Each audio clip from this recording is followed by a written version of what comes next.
Olá, seja bem-vindo ao programa Ação Nacional de hoje. E hoje o Ação Nacional fala sobre a liberdade religiosa no mundo. Nós vamos falar sobre o relatório que é produzido pela instituição ACN, que ajuda a igreja que sofre. E para falar sobre esta situação, eu recebo aqui o diretor da ACN Brasil, Walter Calegari, e também o autor do recorte sobre o Brasil no relatório da instituição, que é o Francisco Borba. Aliás, professor Francisco Borba, coordenador do Núcleo Fé e Cultura da PUC de São Paulo. Obrigado pela presença de vocês dois aqui no Ação Nacional de hoje. Nós que agradecemos. Obrigado, professor. É uma oportunidade muito boa. Muito obrigado, pessoal da Ação Nacional, sempre com muito carinho com a gente agradece mesmo. E obrigado, Walter. Bom, vamos falar um pouquinho o que é a ACN, ou a gente conhecia, né, muitos aqui no Brasil se conhecem por Ajuda a Igreja que Sofre, a AIS, mas que mudou de nome, né? Agora está com a ACN. Sim. Por quê? São 23 escritórios no mundo inteiro, então imagina Ajuda a Igreja que Sofre em coreano, e eslovaco. Então decidiu-se adotar o acrônimo em inglês, Aid to the Church in Need. Então acabou ficando a ACN para todo mundo, padronizou. Vai, claro, levar um tempinho, todo mundo está acostumado com a AIS, com a Ajuda à Igreja que Sofre, né? Mas daqui para frente a gente trabalha sempre o ACN. Tá? Então a partir de agora é ACN, ponto final. Isso.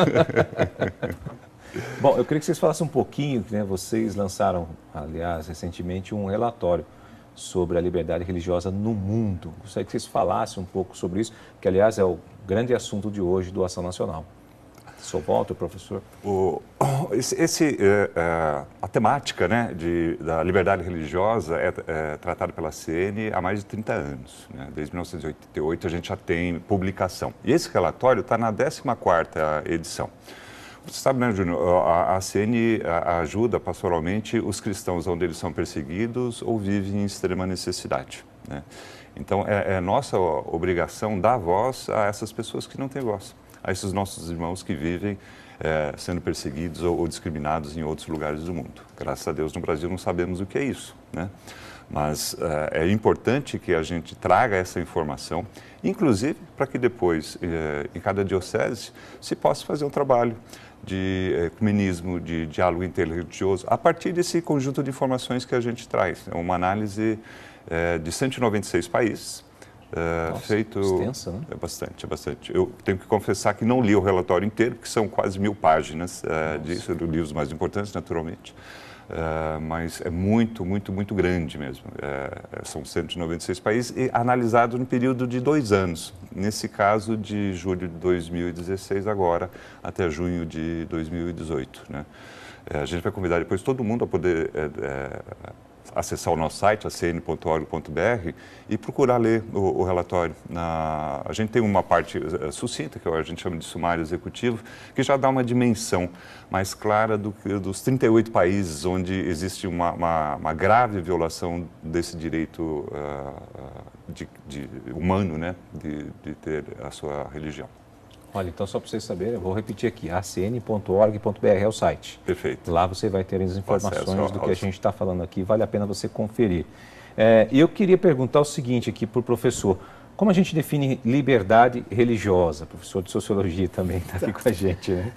O relatório da ACN trabalha com várias categorias específicas, porém, a coisa mais importante que eu acho que a gente tem que pensar quando fala em liberdade religiosa, então, começando pelo positivo, não pelo negativo, liberdade religiosa é a capacidade, a possibilidade que todos nós temos de expressar a nossa crença numa transcendência ou até a crença de que nós não acreditamos em nenhuma transcendência. Mas a nossa capacidade de poder expressar isso e construir a nossa vida demonstrando isso. Para nós parece uma coisa bastante óbvia. Ninguém no Brasil pensa na possibilidade de ir na missa e de repente ser fuzilado ou ver seus filhos fuzilados porque simplesmente foi na missa. É verdade. A gente não pensa na situação de ter que esconder o crucifixo porque senão não vai conseguir emprego. Mas essas coisas todas Ou são não conseguir coisas... chegar nem em casa. Né? Ou não chegar em casa. Essas coisas todas são coisas que tiram a nossa liberdade humana, a nossa liberdade religiosa e de ser pessoa humana, porque uma pessoa humana tem, queira ou não queira, um vínculo religioso. Aliás, o senhor falou uma coisa, porque para nós aqui é tão normal, né? A gente vai para a missa, senta lá, né? E você se sente acolhido, está lá sentado. Não que isso não aconteça nos outros lugares, mas a probabilidade de acontecer um incidente, né? Que nem aconteceu, se não me engano, acho que no Egito, há uns tempo atrás, que uma bomba explodiu dentro da igreja, 80 pessoas morreram, né? Esse é um dos que é uma casos. realidade, né? que existe fora de nós, né? Exato.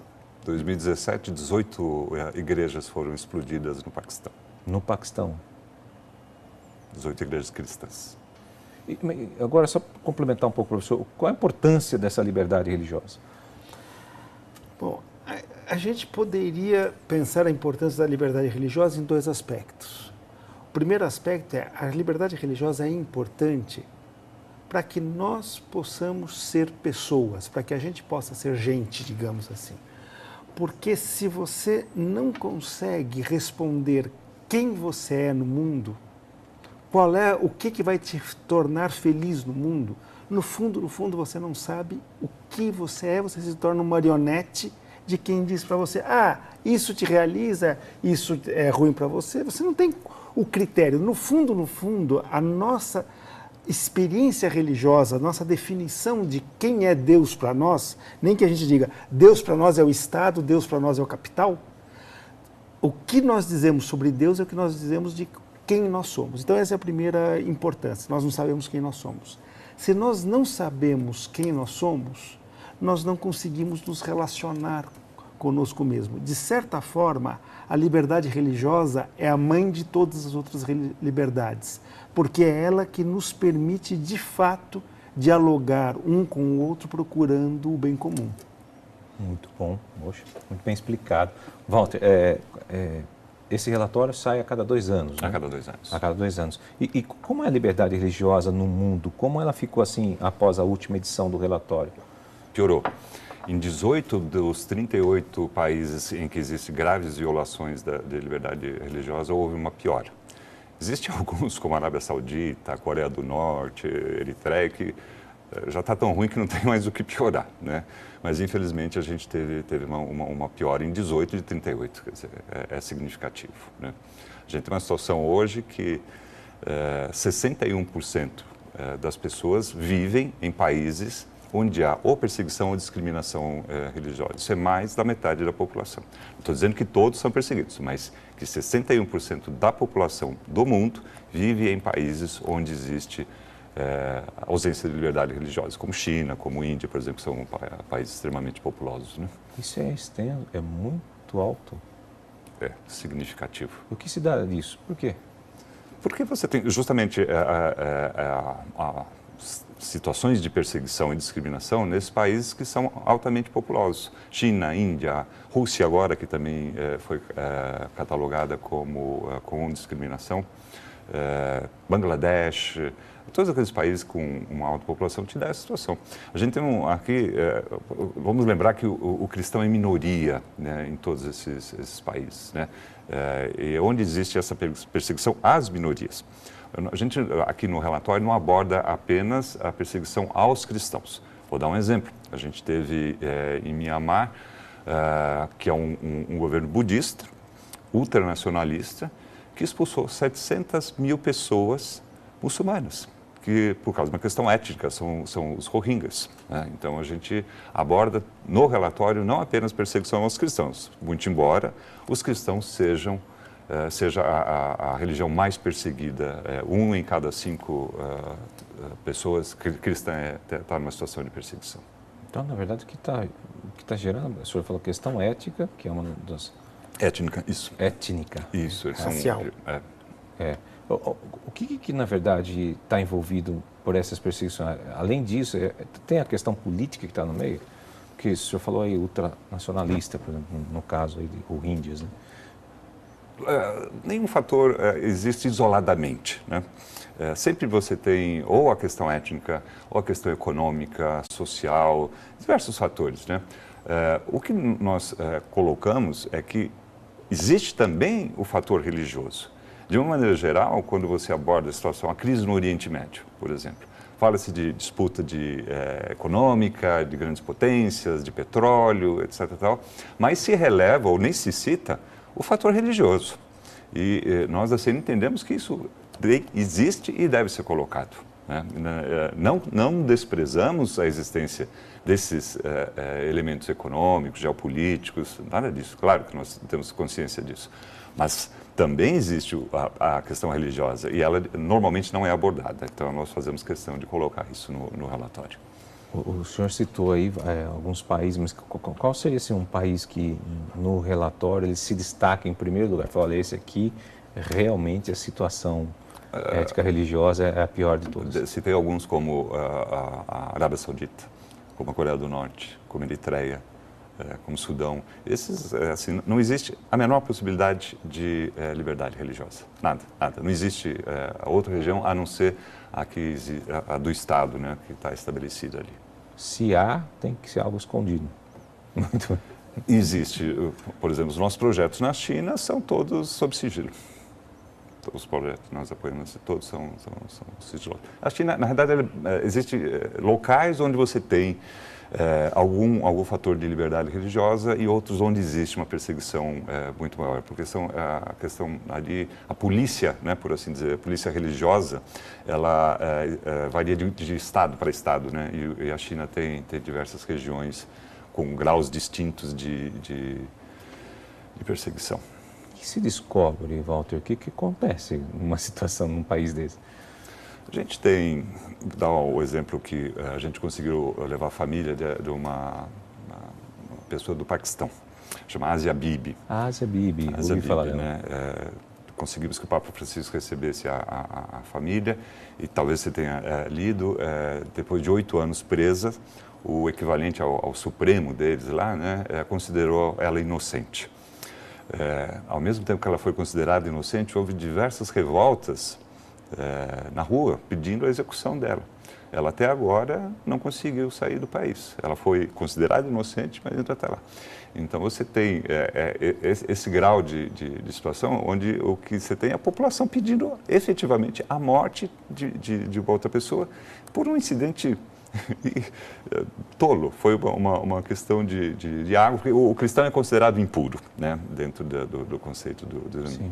E houve o oferecimento de um copo de água que alguém se sentiu ofendido e acabou acontecendo coisas assim, por causa de um copo de água.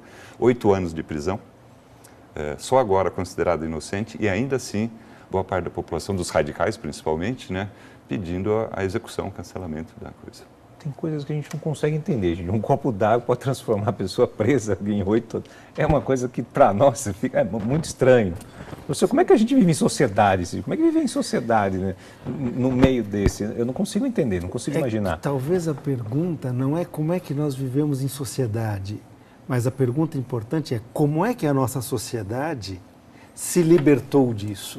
Porque a intransigência religiosa, a intransigência com o outro, não é uma coisa estranha a esse bicho humano que todos nós somos. Todos nós temos uma tendência a tentar nos defender, ficar os nossos amigos conosco, para os nossos inimigos a lei, e quanto pior for a lei, melhor. Isso é uma tendência somos pecadores, somos seres contraditórios. Todos nós temos podemos se tornar tão loucos quanto isso. O importante, eu acho, que a gente perceber que nós somos fruto de uma sociedade, de uma matriz cristã, que ensinou as pessoas que amar ao outro, mesmo que o outro fosse diferente dela, mesmo que o outro não professasse as mesmas crenças dela, era a melhor maneira para todos serem felizes. Tanto você que aceita o outro, quanto do outro que é aceito. Os dois são mais felizes do que isso. E a gente foi construindo uma sociedade nesse sentido, um modo de vida nesse sentido. E hoje a gente desfruta disso. Então hoje parece para nós escandaloso que possa haver essa outra situação, desumano que possa haver essa outra situação. Mas na realidade nós somos bem-aventurados, digamos assim, de termos vivido numa sociedade que tem essa tradição e a gente tem a responsabilidade de continuar mantendo essa tradição viva mesmo hoje.